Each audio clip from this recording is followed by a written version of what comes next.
मैं कौन हूँ? यह प्रश्न सदा से पूछा जाता रहा है और आज भी पूछा जा रहा है। जिसने यत्किंचित अपने भीतर देखने का प्रयत्न किया, वह सच्चाई को उपलब्ध हो गया और उसने आत्मा को पा लिया।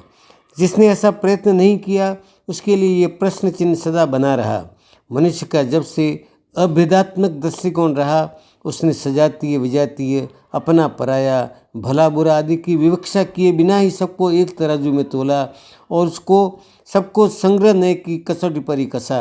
अतः उसे जो प्राप्त होना चाहिए था, वह प्राप्त नहीं हो सका। जब मनुष्य ने भेदात्मक दृष्टिकोण से पदार्थ की मीमांसा की, व्यवहार नय के आधार पर उसका विश्लेषण किया, उसे अपना स्वरूप उपलब्ध हो गया।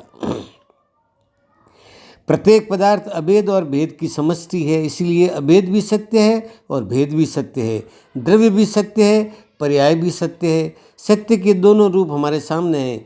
अभेद से भेद और भेद से अभेद सर्वथा भिन्न नहीं हो सकता। दोनों वस्तु सापेक्ष है। अभेदोन्मुखी दृष्टि द्रव्य को स्वीकार करती है, तो भेदोन्मुखी दृष्टि पर्याय को स्वीकार करती है। स्व का स्वीकार तभी हो सकता है जब पर को अस्वीकार किया जा सके। पर को अस्वीकार करने का अर्थ है ममकार की ग्रंथि का उच्छेद करना। आत्मा को उपलब्ध करने का उपाय है तोड़ते जाओ, भेद करते जाओ, अस्वीकार करते जाओ। शेष जो बचेगा वह वास्तविक होगा, परमार्थ होगा, परम सत्य होगा। कायोत्सर्ग भेद विज्ञान की साधना है, ममकार को छोड़ने की प्रक्रिया है। जब तक देहाशक्ति को नहीं छोड़ा जाता, तब तक कायोत्सर्ग नहीं सकता। शरीर और आत्मा में भेदानुभूति के लिए आवश्यक है भेद विज्ञान को समझना।